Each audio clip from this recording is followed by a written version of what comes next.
Good evening and good afternoon to everyone who's joining us now and those who are coming on the call. I'm Sara Flounders, and I will be moderating this webinar for the SanctionsKill Campaign and the Venezuela Solidarity Network. Now, our title tonight is Venezuela, a high-stakes election threatened by U.S. sanctions. A co-host is the Venezuela Solidarity Network, who focuses on lifting the deadly U.S. sanctions and fighting against all forms of imperialist attacks against Venezuela. VSN is a catalyst for solidarity work around Venezuela. Their site is VenezuelaSolidarityNetwok.org. Couldn't be simpler. I am a contributing editor to Workers' World News, and I help to coordinate the SanctionsKill Campaign, which is a campaign that focuses on the illegal criminal attacks on millions of defenseless civilians who are deliberately targeted by U.S. sanctions in 40 developing and formerly colonized countries globally. That's a third of the world population. Our website is SanctionsKill.org. And I want to open with giving special thanks to the United National Anti-War Coalition, UNAC, who is hosting tonight's webinar, and their website is unacpeace.org. Now, everyone here tonight is suffering through wall-to-wall coverage of the U.S. elections. It's all we hear.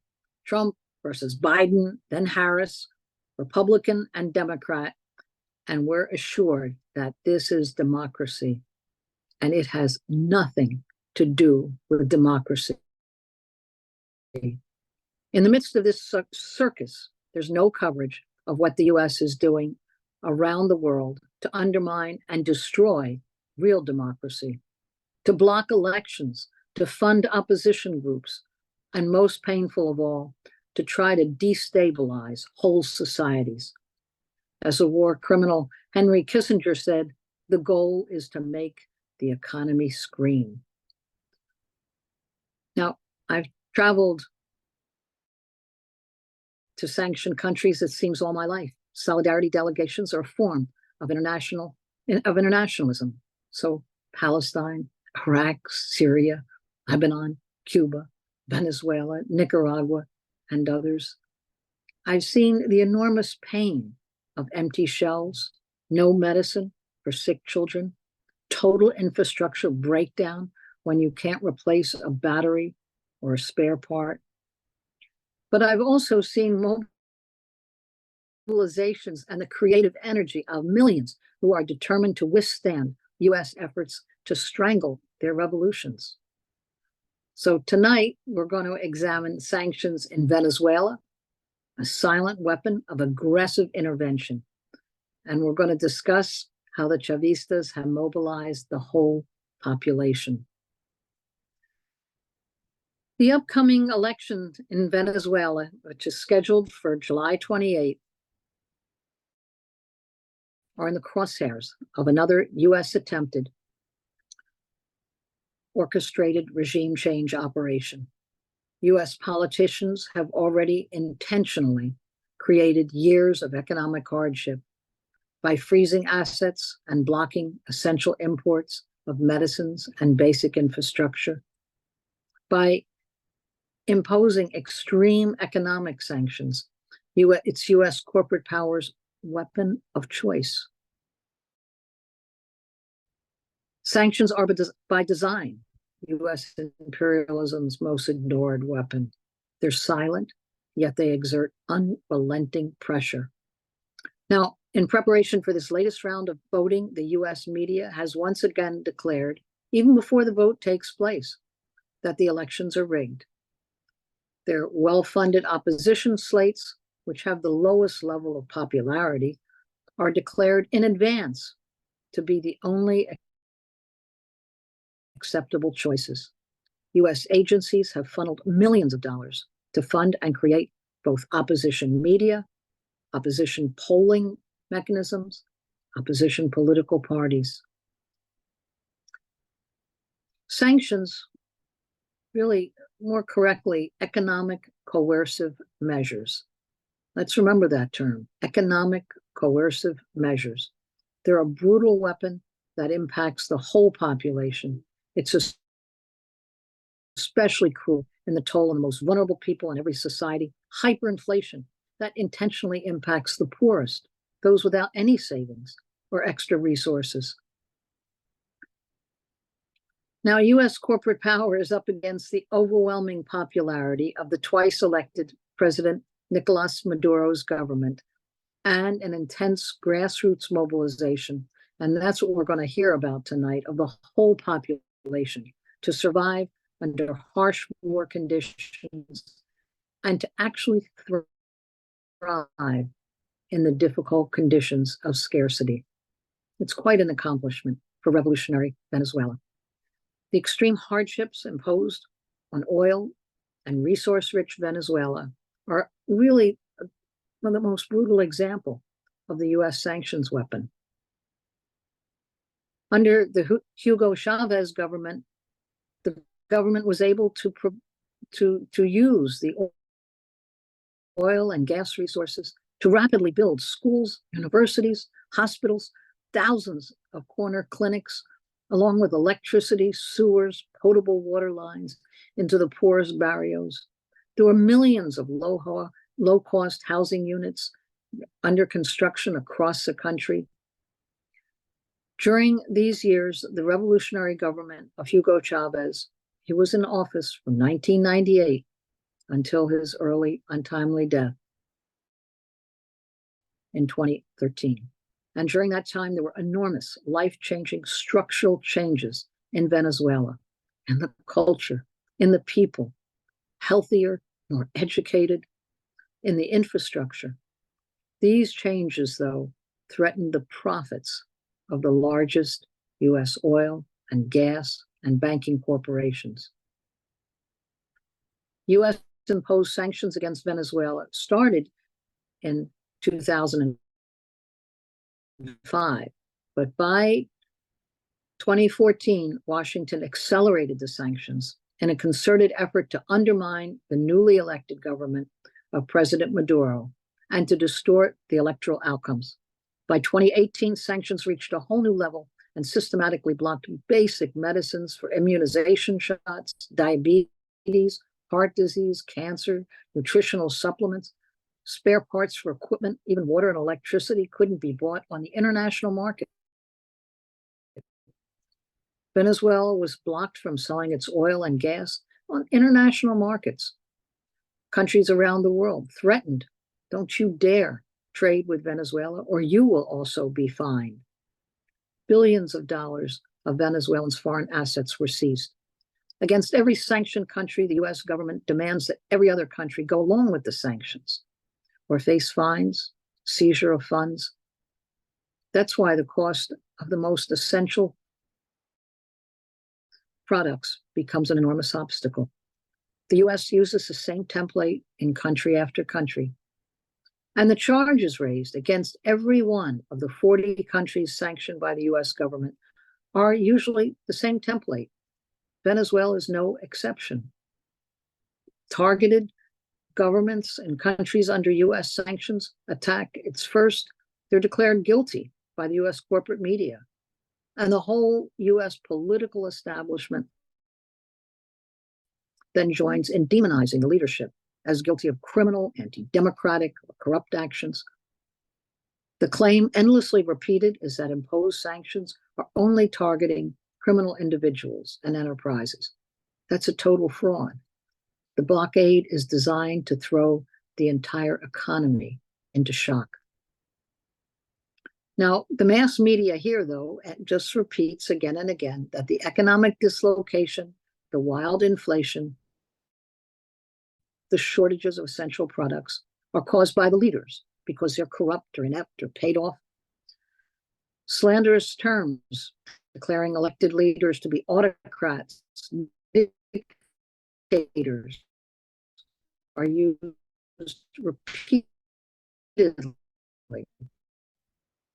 in every news to resist an orchestrated U.S. takedown.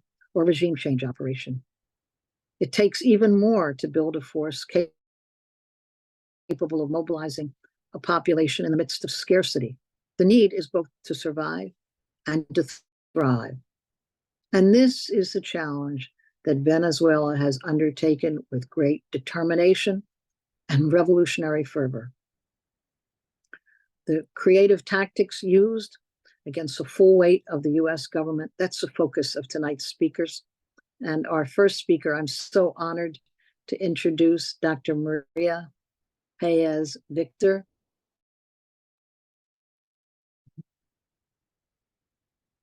A Canadian-Venezuelan, and next following Dr.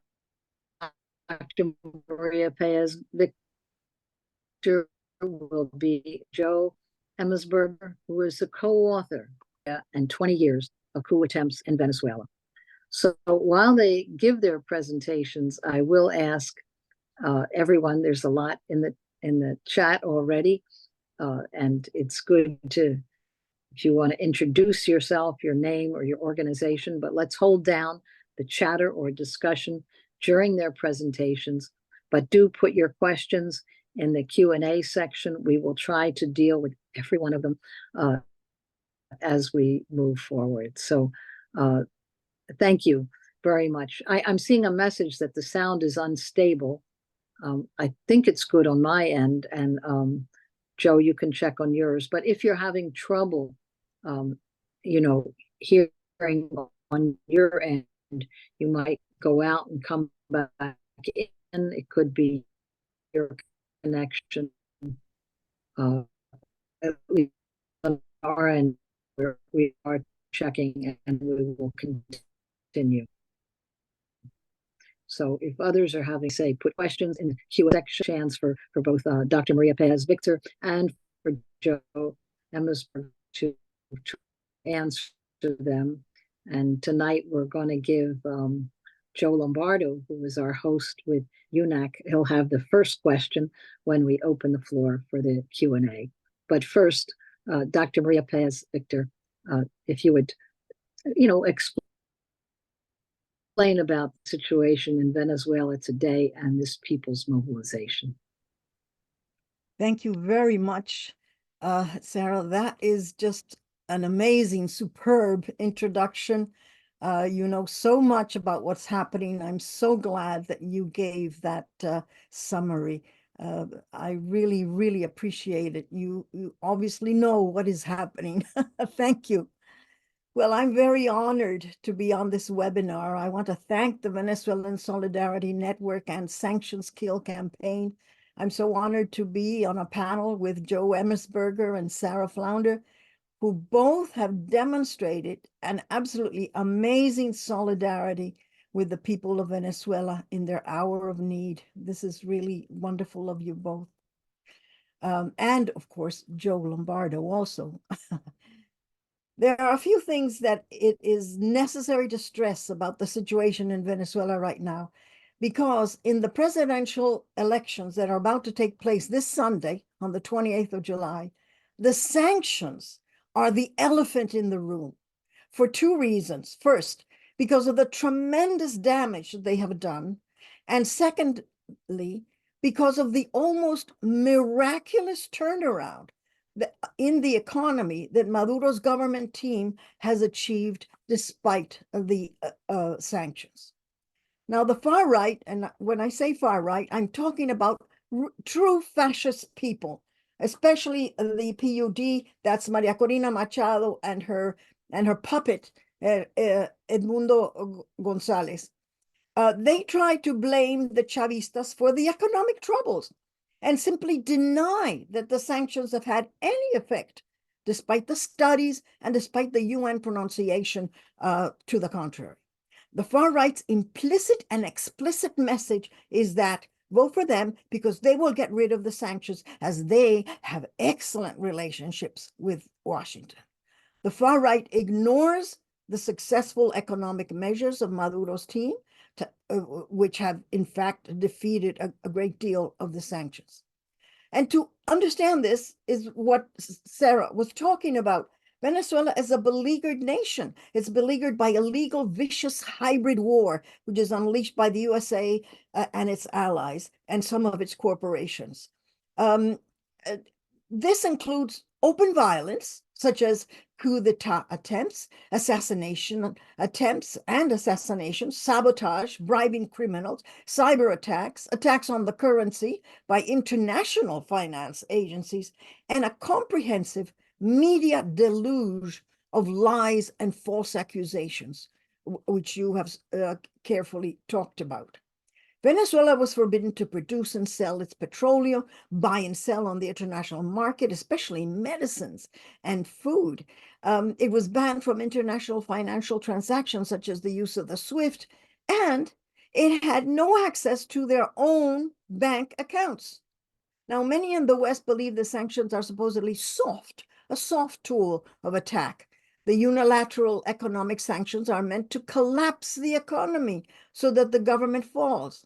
And Venezuela has suffered 930 illegal sanctions. Only Russia has more sanctions than Venezuela. 54% of those sanctions are imposed by the USA, 14% imposed by Canada, and 7% imposed by the European Union. Now, these sanctions are not soft. They leave a path of death and disease. In Venezuela, at least 100,000 people have died directly due to the economic sanctions that have impeded the buying of food and medicine. The harm is just as harmful as dropping bombs. And I'm going to quote here an article in the Financial Times, making economic sanctions possibly the deadliest weapon used by Western powers. Now, here's the thing. The prostituted international media in its articles severely criticized Venezuela and especially President Maduro, but hardly ever mention the sanctions as causes of the dire economic and political troubles of the country. It is absurd, but it is also on purpose. The Venezuelan state lost 90% of its revenue. Just think of that, 90% of the revenue of a state. The oil industry lost 80% of its production, and it's estimated that that cost $232 billion. The hyperinflation was provoked, and it reached levels unimaginable in the tens of thousands percentage, such that the currency became almost meaningless. Only in nations utterly defeated and destroyed in war with bombs had such a hyperinflation existed before. Sanctions have allowed the shameless, immoral, illegal looting of Venezuelan assets. Between 2016 and 2020 alone, Venezuela lost 194 billion. That's equivalent to 16 months of national production. The entire foreign debt could have been paid with that. Or we could have imported enough food and medicine for 60 years. So 7 billion illegally taken by foreign banks, 5 billion illegally taken by, guess what? The International Monetary Fund. 2 billion taken, those are the 31 tons of Venezuelan gold pirated by the English in the Bank of England, and 10 billion obtained by the United States that took away from Venezuela Cico, which was Venezuela's oil company in the United States. So please, United States, Canada, EU, spare us the sanctimonious talk about you abiding by the rule of law and the care for democracy of the supposed international community. They have looted, robbed, sabotaged, tried to invade, ordered assassinations, provoked migrations, damaged the currency, and maligned the nation of Simón Bolívar. Now, we're not just talking about numbers. There's been catastrophic impact on the Venezuelan population. We're talking about people and what they have had to suffer. As I mentioned, 100,000 died in 1 year alone, 2017 to 18, 40,000 died that year. 2.6 million children did not receive their regular vaccinations. 5,859 hemophiliacs could not get medication. 2.5 million patients could not get blood-related products. 8,000 HIV patients couldn't get antiviral medicines. 16,000 patients that needed dialysis couldn't get it. 16 other thousand that had cancer went without medicines.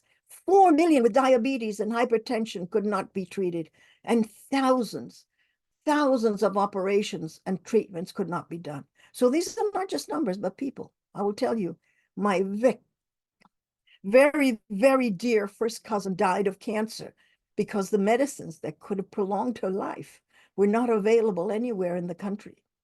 My octogenarian sister with glaucoma is now blind, and she struggled to get the eye drops that were necessary that would have prevented this blindness.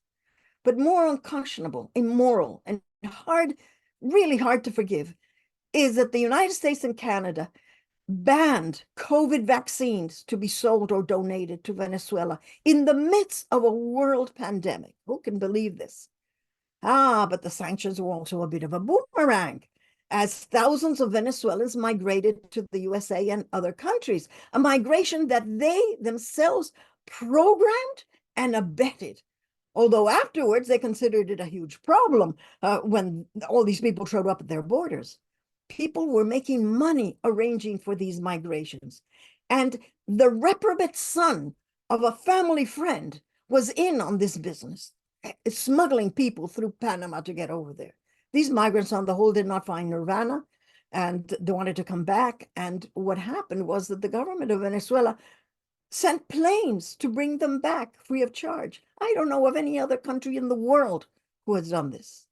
The sanctions are condemned by the United Nations because they're illegal. They violate a series of international laws and commercial regulations, including the Charter of the UN and the Geneva Convention. They go against sovereignty, self-determination of peoples, freedom of trade, freedom of navigation, non-discrimination, the prohibition of the use of force. And two human rights rapporteurs have rallied and spoken against it. Dr. Alfred de Saya considers that they are crimes against humanity. He considers that they are just like the sieges in the Middle Ages that were designed to starve a population into surrendering. He states that they are a form of state terrorism because they kill indiscriminately. The history of sanctions is one of suffering and devastation. Elena Duhan, another rapporteur, says, of course, it violates international law. And she talks about the devastating effect on Venezuela. And she said that they are a blow against the nation's sovereignty. On November 2023, 128 nations in the United Nations voted that all sanctions should cease to 40 countries that they should be lifted. Well, to no avail. But throughout these attacks and hardships, China, Russia, Iran, Turkey, and Cuba came to Venezuela's aid and quite heroically also, and that will never be forgotten. But here's the thing. The sanctions failed to do what they said that they were going to do. They failed to overthrow the Bolivarian government of President Maduro. How? Why did Venezuela not collapse? How could the country survive a blow like this to its economy? Well, it was not easy. It was not easy.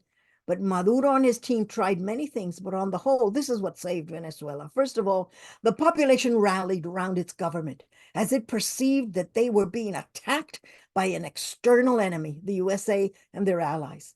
It was Maduro and his team that were seen rightly as protecting with all their might the people of Venezuela. And therefore, the sanctions gave Maduro a greater standing in popularity. Second, on the other hand, the opposition did nothing useful indeed. They were the ones who actually asked Washington to impose sanctions. Plus, Maria Corina Machado has said many times, asked the US to militarily invade Venezuela. Who can think that would want this for their own country? And people will not soon forget that these fascists, Machado, Capriles, Guaido, backed by Washington, backed by the racist Venezuelan elites, have never ceased to try to create chaos and overthrow the government. In 2014, they were responsible for the virulent street violence that led to 43 deaths, 878 injured, and millions in damage.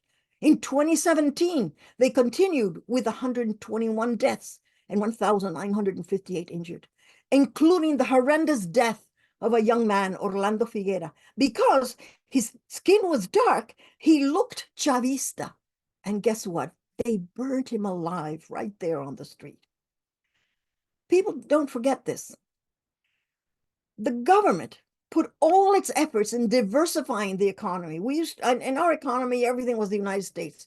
Everything that to do with buying and selling was of the United States. So Maduro put all his efforts in diversifying the economy, bolstering the small and medium-sized enterprise, opening new markets in other parts of the world, which we had never even thought of before, markets for Venezuelan products.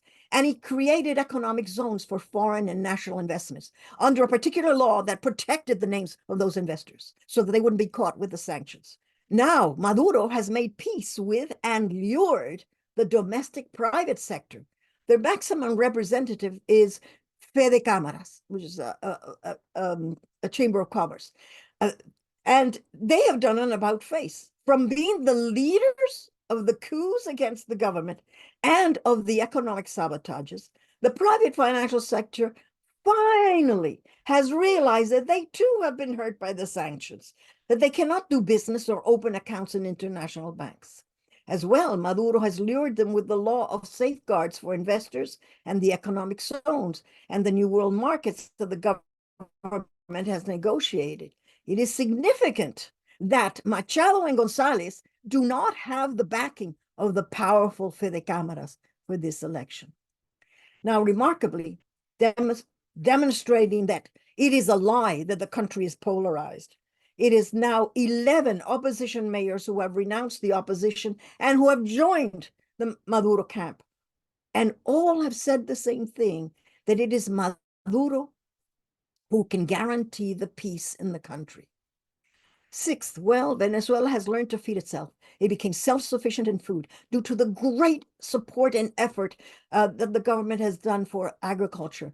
And the rural communal councils and communes became the ones that fed the nation.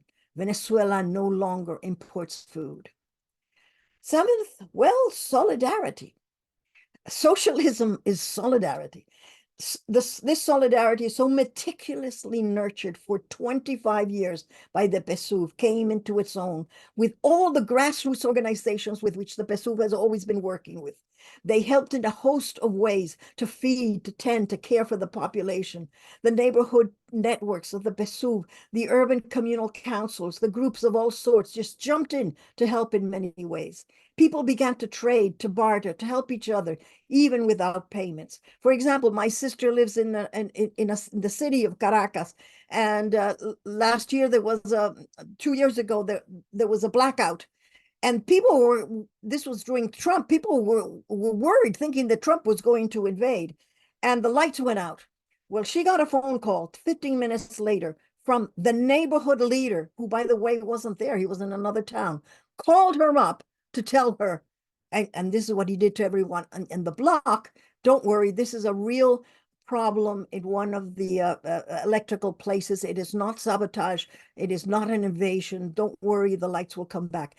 This is what the PSUV is about. It isn't just an electoral thing. They are there working with the people day and night. And so I'll give you another example. My niece's apartment building. She said she needed nothing. I said, what do you need? What do you need? Nothing. Because people cooked for each other, bartered goods and services. And nearby people that lived in a more rural way in the same neighborhood came by every week to sell or barter what they grew. And this happened all over the country, in neighborhoods and in city buildings. Another of my elderly sisters, I have lots of sisters. Well, another of my elderly sisters who lives alone not only got the monthly food package delivered to her by the local neighborhood PSUV group, but they even offered to bring her ready-made cooked food if she should need it. You see, the government gave absolute priority. Some of them didn't even get paid with their salary during this period. They gave absolute priority to the bi-monthly food packages, and that is why there was no famine in the country. And I will say that we should not forget the impetus of history. Venezuela's glory is its history, one of rebellion against an empire. It is the nation that defeated the formidable Spanish Empire and liberated 5 other nations to boot. Our indigenous and Black people have a long, sterling history of many rebellions against slavery and servitude. And history tells the people today to look towards that for strength, especially when those struggles that actually took place were successful in the end. That history is embedded in their national identity, and it is beckoning the people of Venezuela to live up to it as it faces yet another murderous empire. And finally, Maduro has had a triumphant tour through all the corners of Venezuela, where he has been greeted with exuberant expressions of support, affection, and much happiness. He is seen as the leader who managed to bypass the Yankee sanctions and has brought a good measure of prosperity back. And above all, he has defended the homeland of Bolivar. Without a doubt, he will win the presidency handsomely on Sunday, the 28th of July, 2024, the day of Chavez's birthday. Thank you very much.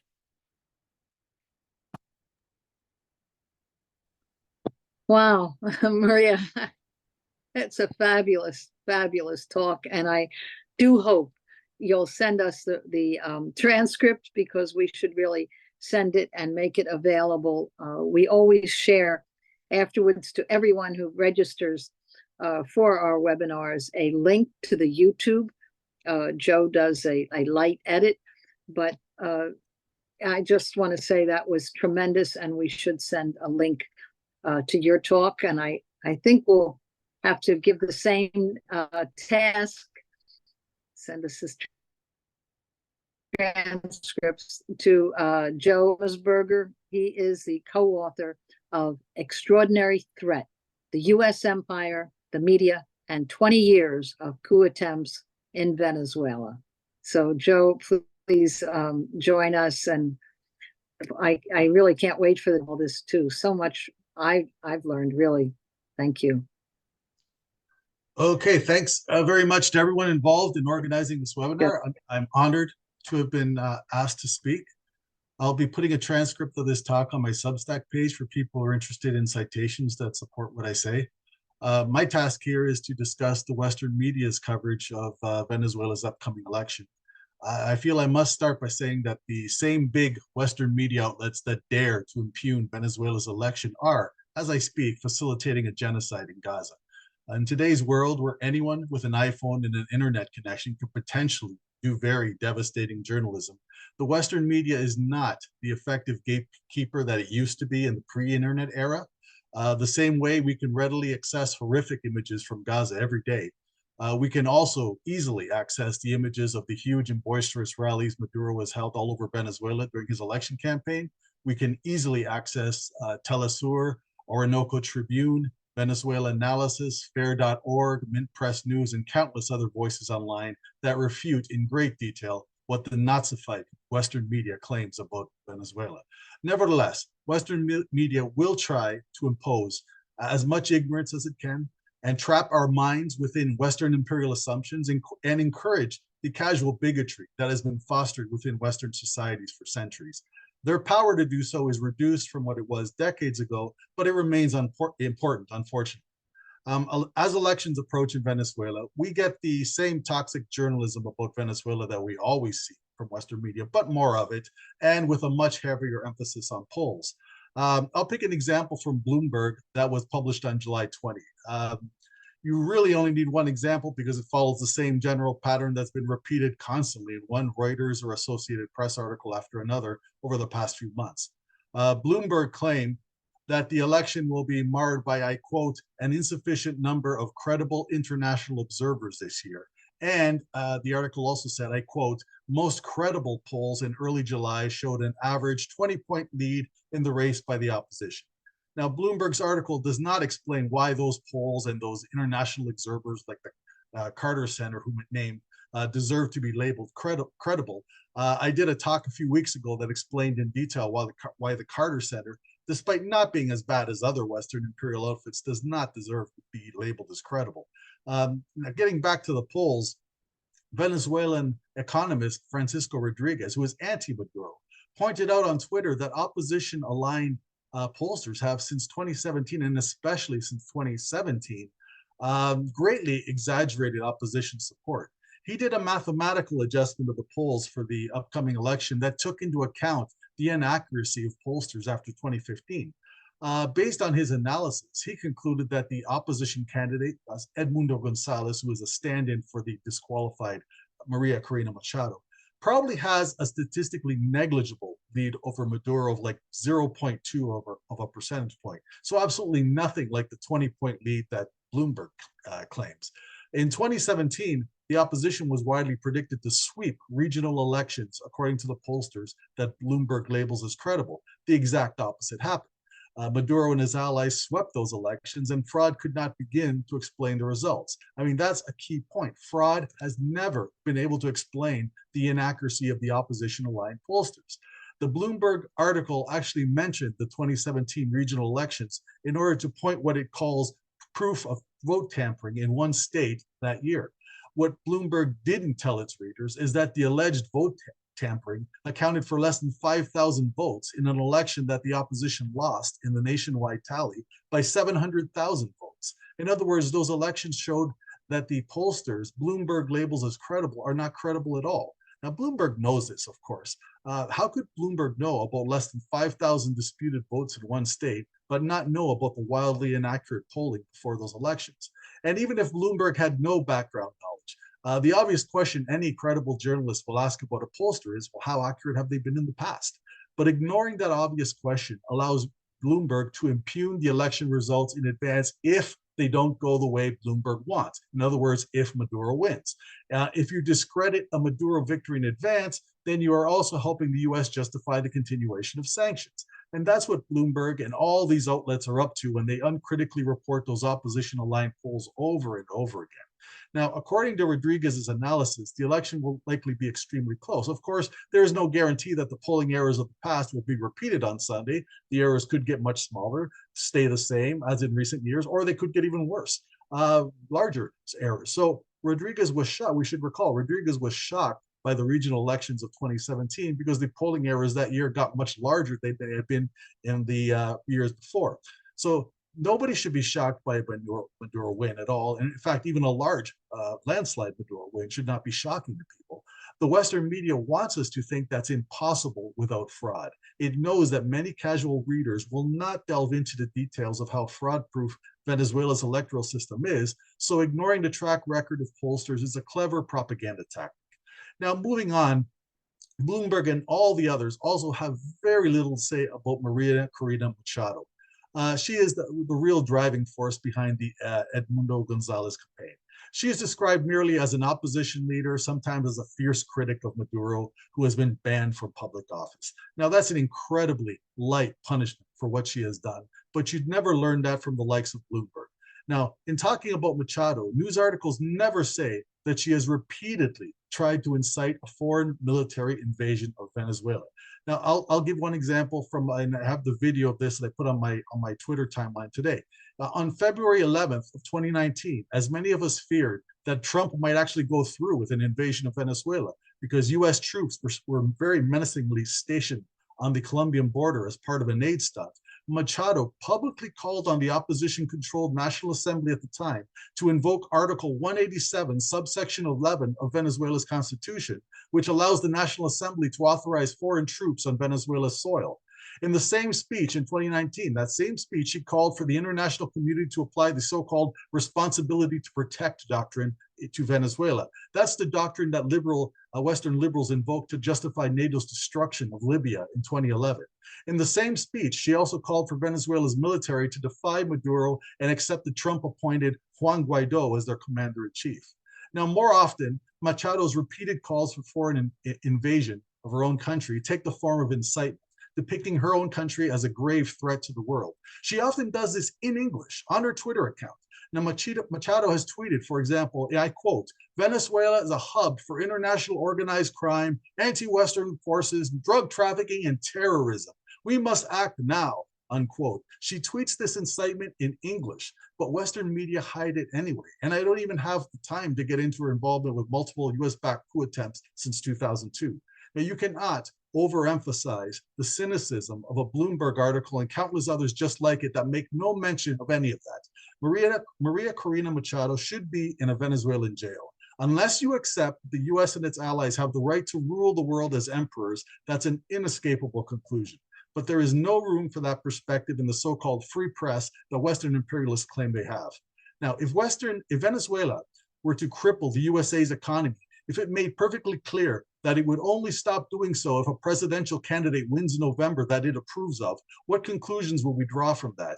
Wouldn't that be called illegitimate election interference? Isn't in this wildly hypothetical scenario, Venezuela's actions would be called acts of war. The election interference aspect, I think, would be ignored completely. The only thing debated in Western media would be how heavily to bomb Venezuela in retaliation for its acts of war.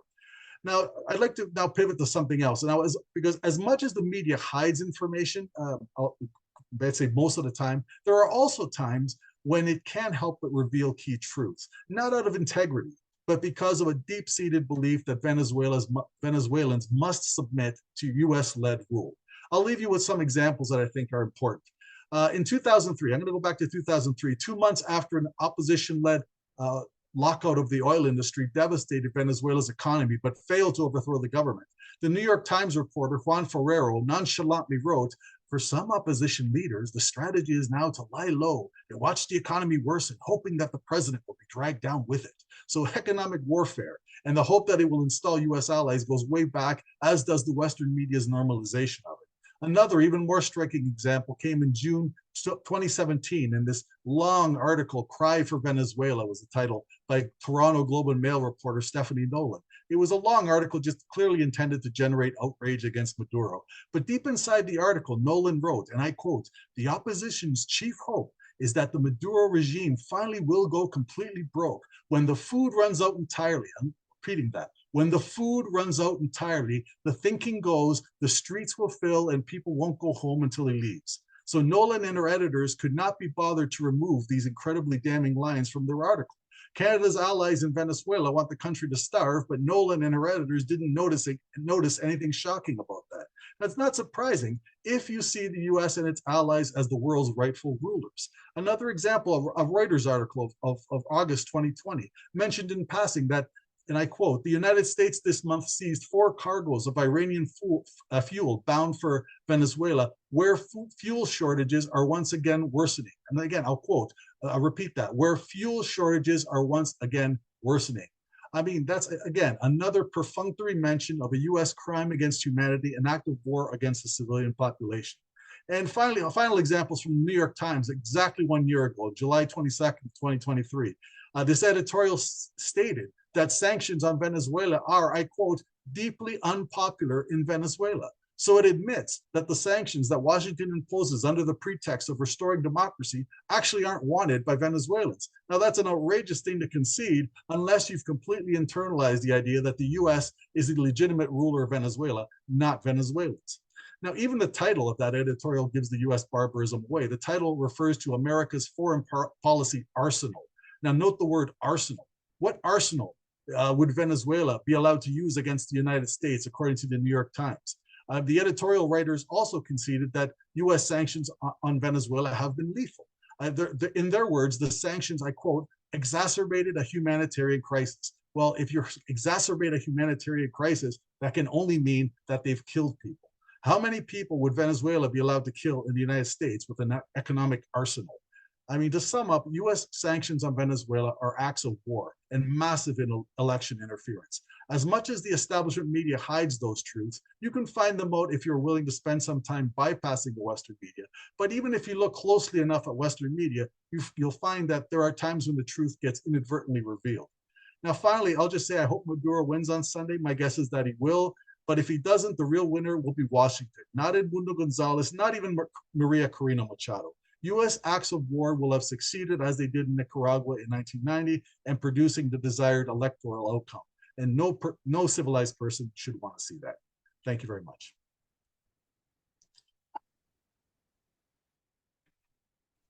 Oh, thank you, Joe. What an indictment. That was really tremendous. As we continue, I mean, this is really quite incredible, and I do hope you will send us. These are really excellent points. And done so tight. Now I'm going to open the floor for Q&A. As I earlier gave the websites, and I do hope people do remember to tune in at a later time, not right now, to Venezuela Solidarity Network.org, to SanctionsKill.org, and to UNAC Peace.org. We're going to open the floor for Q&A. And as I say, Joe has the first question. I don't see other questions in the Q&A. So our audience, we have a big audience today, and that's exciting to see. But for any of you who, really would like these two tremendous speakers to develop or expand on one point or another, please let us know. And I'll ask Maria and Joe to stay on so that sort of a panel, keep your sound and video on. But let me pass the floor to Joe Lombardo. Thank you, Sarah. These discussions from Joe and Maria were very interesting to me because in some sense we've had firsthand verification of what they said. Sara and I were on a delegation to Venezuela a few years ago, where it was a delegation of anti-war activists from the United States, and we were able to meet with President Maduro. It was a wonderful time we spent there, and we learned a lot. But while we were there was when this blackout happened that Maria talked about, where the electricity went off. And because of that, our actually flights home were delayed because the airline that was flying in, I think it was American Airline, I forget which, refused to fly in. And the reason they refused to fly in, because in the American US media, during that period, they were saying that the electricity went out and throughout the country there were riots. Well, we were in the country at that point, and not only were there not riots during this electrical outage, there was exactly what Maria said, incredible cooperation. Block committees came together, and there's some high-rise buildings in Caracas, and a lot of them were actually built to house people that didn't have homes and didn't have or were underhoused, didn't have good places to live. They had wonderful names. They were named like Malcolm X and Che Guevara were the names of these housing projects. But because of the outage, water couldn't get up to the top floors and elevators wouldn't work. So people got together in the streets and had meetings, and so-and-so lives on the 6th floor and she's 80 years old. Has anybody checked in on her yet? And young people gathered together, brought water to these people, checked in on everybody. There was a kind of community cooperation, which you could only see in a society that tries to build its society for the needs of the people. It's in the United States where you see riots when things like this happen. But in Venezuela, we saw the opposite. And it goes to Joe's presentation, too, how the media totally lied. And I remember our group, we had about 12 of us, got together after hearing about the US media, and we each recorded a statement of what we saw and got it out to social media, again, to Joe's point, that it's possible today to get around the corporate media with social media. And we told people exactly what was really going on. But what people in the United States, by and large, got was that they were rioting in the streets because of the outage, and none of this was true. So I guess if I'm trying to turn that into a question, it is, we are likely, no matter what the outcomes are of this election, we are likely to see the same misinformation in our media. And so we have to prepare to counter it. UNAC will do its part to do that. I know Sanctions Kill, which UNAC is also a part of, and I know the Venezuelan Solidarity Committee will, but all of us need to do it. We need to be prepared to get this out. And if anybody else has any ideas on how we will be able to counter what we can be sure, because we heard it already, is misinformation from our government, I'd like to hear any of their comments. So I don't know if any of the speakers would like to say anything about that, but in the meantime, I see we got a bunch of questions, so I'll look at the questions, or Sara can look at the questions, and the speakers can answer. So I don't know where to go with that. Maybe someone wants to comment on what I see, and I see Maria has a hand up. Well, I would like to comment. Those were 5 horrific days in Venezuela. I was here frantic trying to contact my family, but I will tell you some of the things that happened. The only outlet for news that was available was the radio of the state.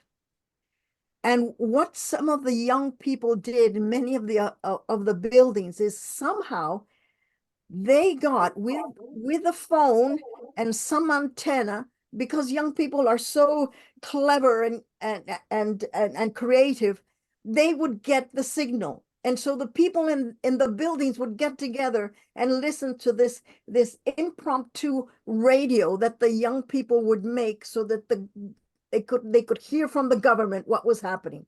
The most important message that the government had to give out was, it is not an invasion. We are not going to be invaded. Of course, perhaps maybe they thought that they might, but they were telling people, don't worry, it's not an invasion. It was a cyber attack. And I have had the same reaction. People don't believe me when I say, you know what?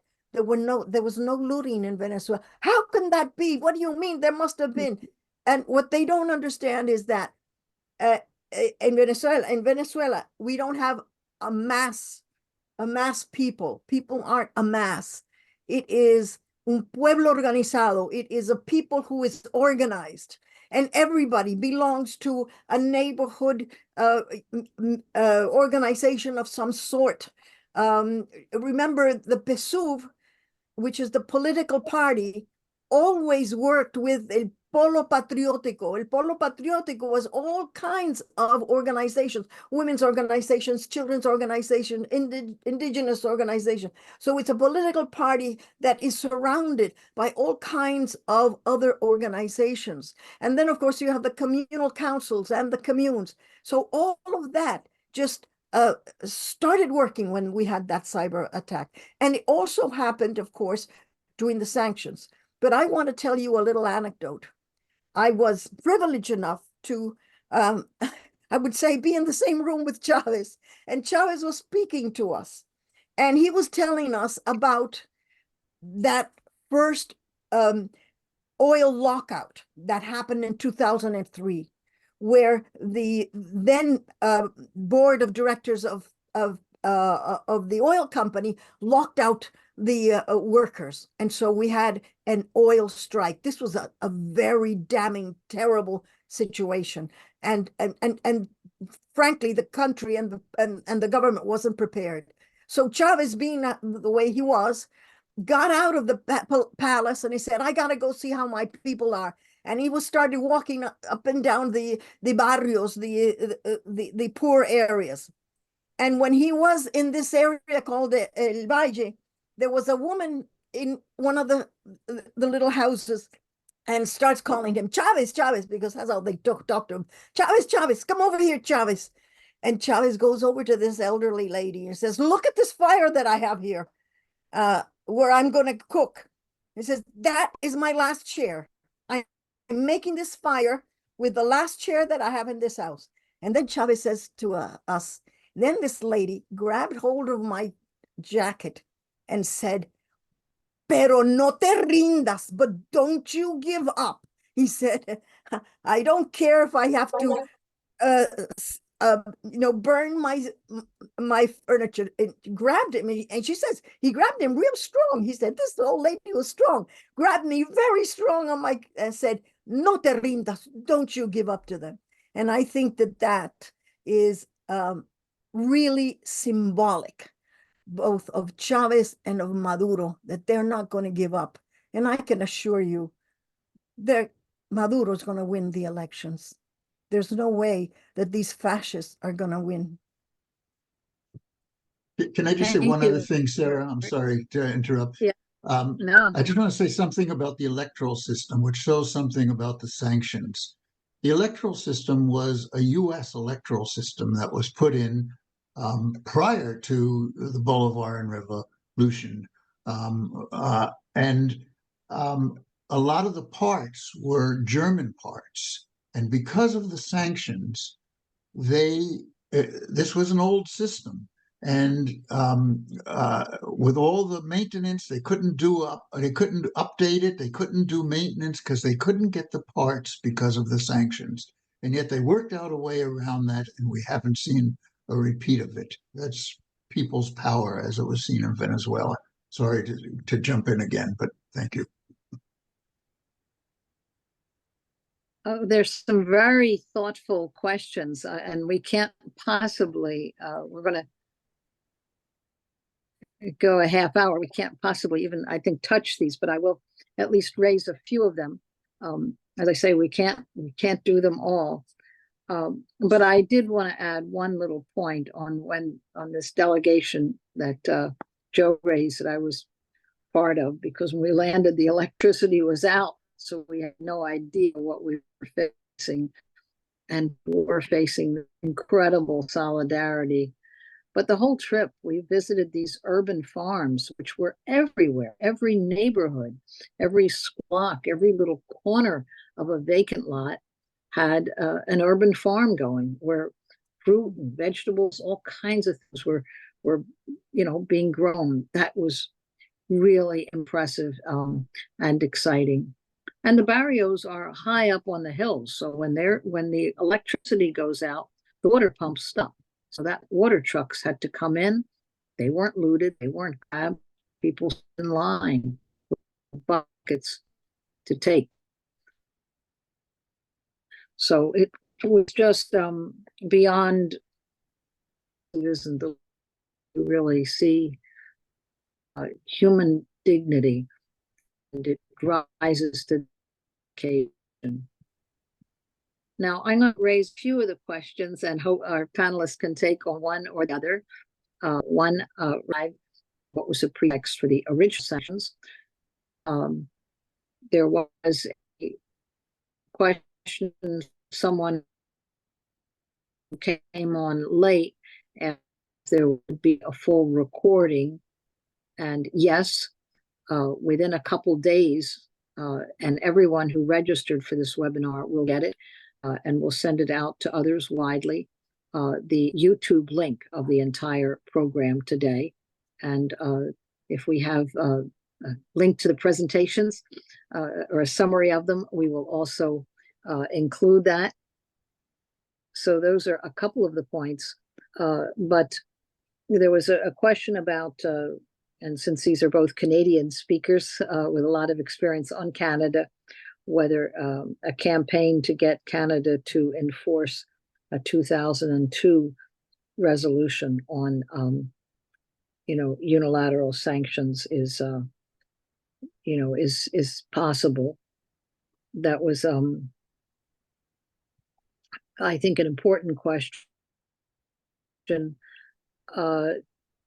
here's another question that raises, where did it go? the UN declarations of the International Criminal Court and the International Court of Justice, the ICC and the ICJ, and all the other bodies related to the UN do not amount to much these days. They can rule the side going on right in Gaza, and yet it continues. So Bolivar in Venezuela is sanctioned against all established international norms, just like the genocidal blockade of Cuba. It's voted against by a vote in the UN, 188 in favor of lifting blockade, only 2, the UN and Israel, for keeping the blockade. What's the way forward for activists on the ground, aside from sharing the truth with ordinary citizens and to try to mobilize them? And so that's an important question that I think every solidarity activist is always grappling with, that the courts can be important for rulings, for explaining, but people's solidarity here can be a real way forward, a real tool, and it's worth thinking about. But let me ask both the panelists. I threw you 3 different questions if you want to tackle any one of them, and you might see another in the Q&A that you want to deal with instead. But those struck me as of interest. Can I? Okay, can I just say something then? Good, Joe, please. Yes. Yeah, my personal opinion is that in countries like Canada, people either engage in electoral politics in a way that they basically become apologists for one of the parties that totally go along with U.S. foreign policy, whether it's in the United States, the Democrats obviously are just another faction of the ruling party. They're not even really. I don't consider them separate parties from the Republicans. And in Canada, I don't see any useful reason to get behind the NDP or any country like. But I do see a tremendous need to develop a serious political party. I mean, it's easy to say, much harder to do. But we need a real anti-imperialist, viable political party that doesn't engage in the. I think people get turned off to the whole idea of electoral politics because most political parties just go along with the imperial status quo. So I think we need a real political party that can put forth a broad platform on any number of issues. It's not easy to be done, but I think too often we're trapped between rejecting electoral politics altogether on the left and just saying, the hell with it, we're not doing that, or getting into it, but then becoming apologists for one of the establishment parties. So I don't think it has to be one of those 2 options. So that's my 2 cents on that. That's great. Well, I would like to add something to that. What Joe is saying is perfectly sound and rational, but it will not happen until we have electoral reform in Canada. And Justin Trudeau, when he wanted to be elected, promised to have electoral reform. And as soon as he got elected, he then forgot about having this electoral reform. And unfortunately, we're going to be caught in this limbo until we change this first past the post. Because what happens in Canada is that we get governments that get elected with 25, maybe 30% of the population, and on top of that, we have abstention. So in Canada, from my point of view, the first thing we have to do is to get this electoral reform and throw it into the face of the Liberals who had promised that they were going to have this electoral reform.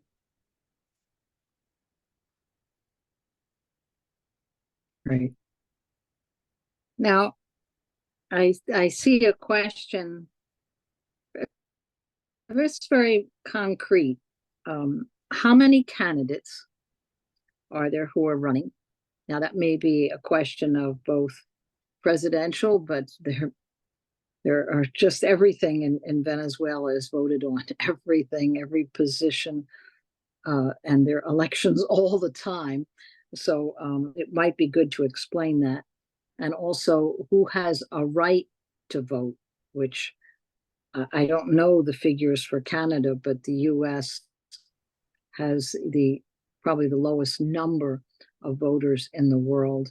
And also there are millions of people who can't vote, who are not allowed to register to vote, either past criminal convictions, or they might not be legal, or there's just endless number of reasons people can't and don't vote in the US. Not that their votes here count, but nevertheless, it would be important to look at who had to vote in Venezuela, and how many candidates, how many positions are up for the different elections. Okay, I can answer that if you like. There are 10 candidates.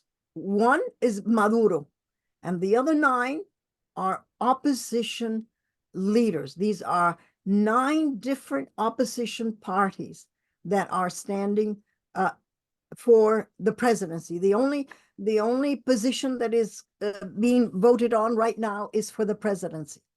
Now, what happened was that the most fascist of the oppositions got together and formed this PUD party, and the one who wanted to be the candidate was Maria Corina Machado, but Maria Corina Machado cannot be elected because she was disqualified by the courts and by the Supreme Court.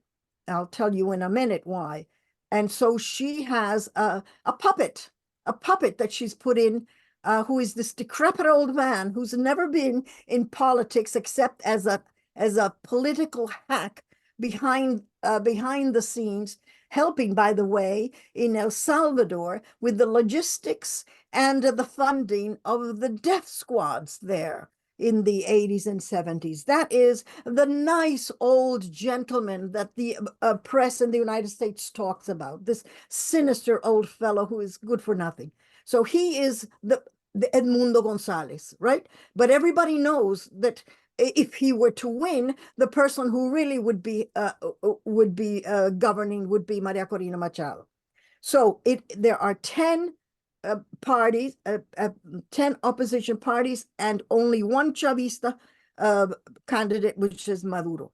Now, the thing I want to explain is that in Venezuela, anyone who is a citizen and who is of age, I think it's 18, can vote.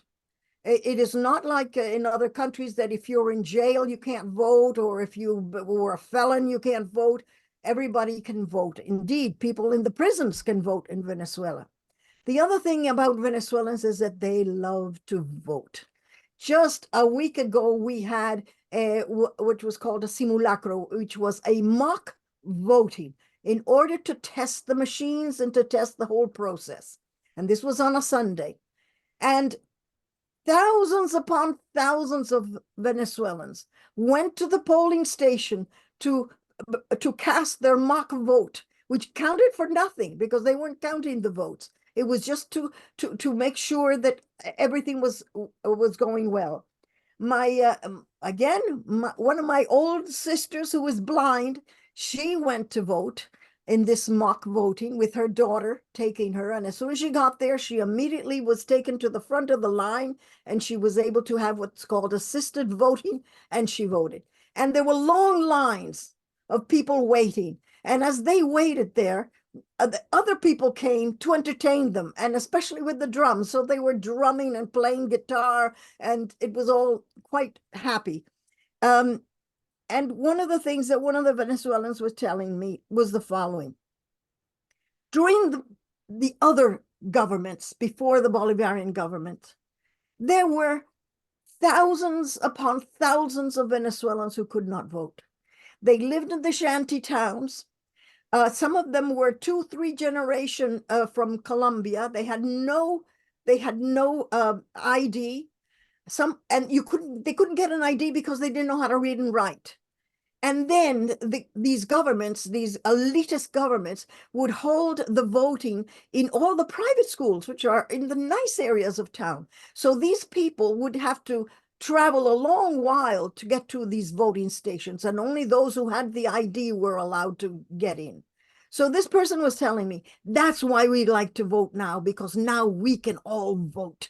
You know, there are voting stations in every neighborhood, in every school. Things are done to help people vote. Like my sister who was blind, she is able to vote, even she can't see. And none of this happened before. So Venezuelans absolutely love to vote. This is so different. I live in Canada, and whenever an election is called, the only thing I hear is, oh, what a drag. Oh, goodness, elections. I'm going to miss going to the cottage because of these elections, or things of the sort. But not in Venezuela. In Venezuela, people take the vote very, very seriously. And there were enormous amount of people in the mock elections, which shows that when the real elections come on Sunday, we're not going to see a lot of absenteeism. We have a good challenging question. And it's important because we can think we're answering things as we explain sanctions, but it does take expanding on it again and again. And that is the question, why are so many people leaving Venezuela? Is it solely the sanctions? Of course, I have my explanation for this, but let me toss it to Joe and to Maria. Okay, yeah, if you look at I looked into the data.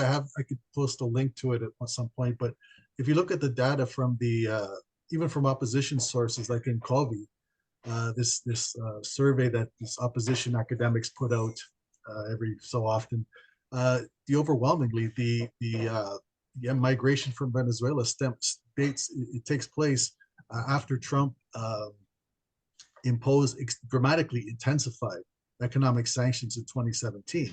Now, of course, it seems to have started in 2016 when it really began to be significant for Venezuela. But most of it takes place after 2017, after Trump intensified the sanctions. And the other thing is that there's a tremendous exaggeration, opportunities for double counting with the migration, because people flow from one country to another. So there's all sorts of errors and exaggerations in the numbers, but there's definitely been massive migration. But it undeniably stems from the sanctions, because remember, the sanctions started in the broad economic sanctions started in 2015. So we have the migration that really takes off in 2016, and then we have what the majority of taking place after 2017 when Trump intensified the sanctions. So I don't see any reason to dispute that the sanctions are the overwhelming cause of the migration. I'd like to add a little something. You're quite right. Absolutely right, Joe. And also, there was an actual campaign to get people to go on these migrations. This was orchestrated, and there were people out there luring, especially, it was very sad because they were luring the working class people. They were luring working class people and promising them and of course, where were they luring them to? To the right-wing governments, to Peru, to Colombia, to places like that, and of course to the United States. And they were actually given a couple $100 so that they could migrate. And they were assured that, oh, they're going to get there, they're going to get their green card, they're going to get a job, they're going to have everything that they don't have here. And of course all that exploded, and none of that occurred. Some of these people ended up living on the streets. Some of them were treated very, very badly by the Colombians, by the Peruvians, by the Argentinians. I mean, it was just terrible, because these people arrived expecting jobs in countries where there were no jobs. And then, of course, they went to the United States, and they were caught in that nightmare of the frontier with the United States. But there was an absolute campaign to gear these people, and I want to mention again this reprobate son of someone that we know in our family who was in there with American money, okay, trying to lure these people so that he could take them to Panama, and it was all very, very murky and awful. But thousands and thousands have come back through this Vuelta a la Patria, where the government sends them the planes. But undoubtedly, as Joe says, this never would have happened if we had not had these intense sanctions that started in 2015. Thank you, Maria. I'm going to jump one thing I think always needs to be addressed, and really just okay.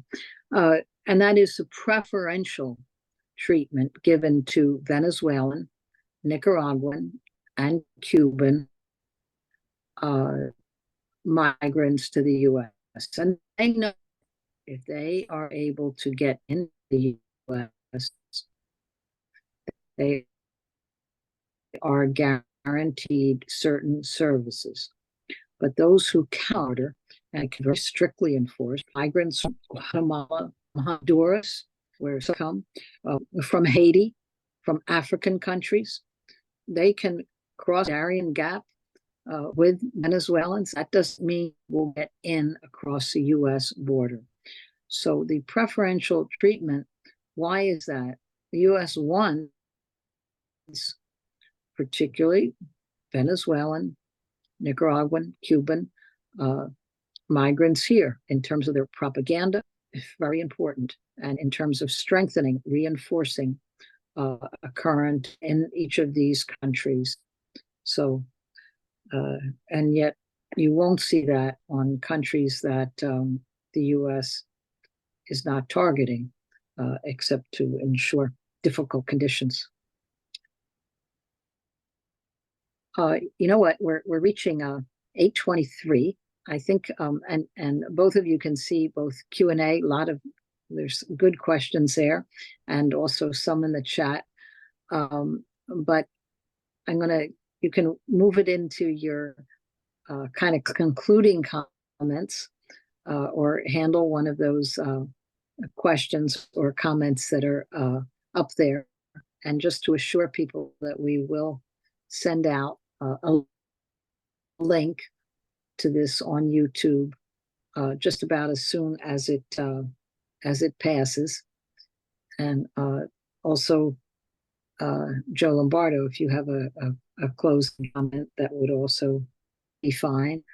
And we're very excited by, I'll say that, we're very excited about the turnout tonight. It shows.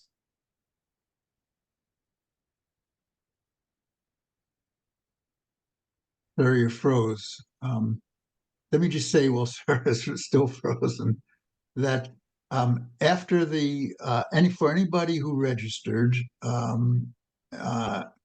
that 24 hours after the webinar ends, Zoom will send you, and it will be under Zoom.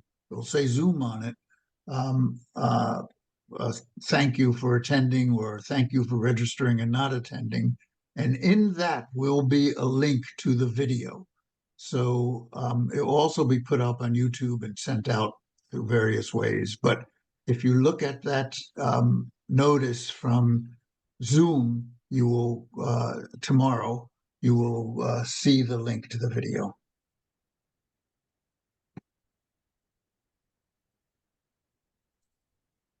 Joe Emersberger, let me pass it to you, unless I'm still frozen. No, you're not, no. Okay. I don't know where you lost me on the last one. So sorry.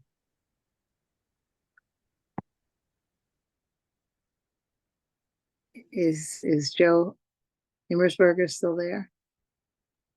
I'm here. I'm here. Yes. Uh,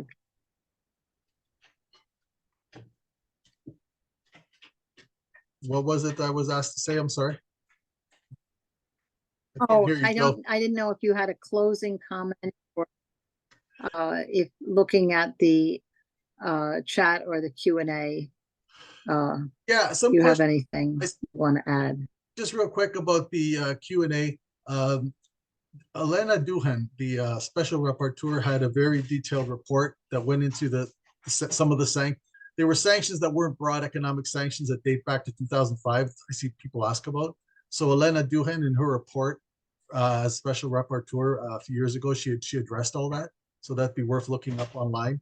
And also the Venezuela analysis, I just want to mention real quick, they did a really good infographic that gave all the candidates, all 10 candidates in their political platforms, their general tendencies and all that. So that's worth looking up as well. And that's really all I have. And I'm just, again, I hope Maduro wins.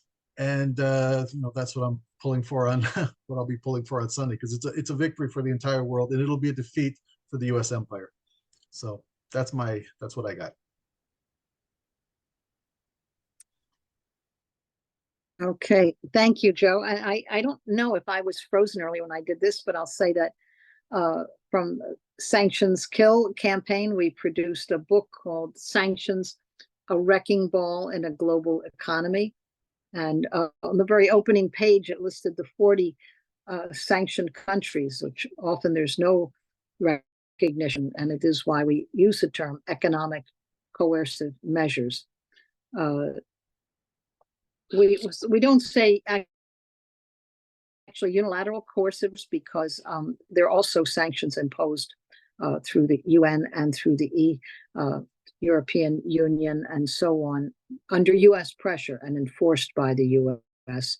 But each of them, if it's sanctions on Korea, on Iraq, on Iran, it has the same impact, whether it is the UN that's imposing it under US pressure, or directly from the US. All of these sanctions, Tarlians, and we want to oppose them. We also, this brochure, US sanctions, deadly, destructive, and violation of international law. And I do hope you'll check out Joe Emersberger's book, Extraordinary Threat, the US Empire, the Media, and 20 Years of Coup Attempts in Venezuela. It's really just the number of facts and of information is great, is a resource. So I think that's it. We're going to end with that. It is just about at 8:30. And I want to thank the panelists. I want to thank the Venezuela Solidarity Network. So many of them are in Venezuela right now for the elections, and they are in direct contact, and they're going to be coming back with so many. I think 2 days after, they're giving a whole sort of sum up of their experience. There are a number of other webinars coming up that they list, and please do tune into them, because this solidarity becomes a material force when we organize it, really a force for historic change. And we should be confident in that, as they are in Venezuela today. Thank you, Sara. Thank you, Joe. Both Joes. Thank you. Thanks, everyone. Look for the video.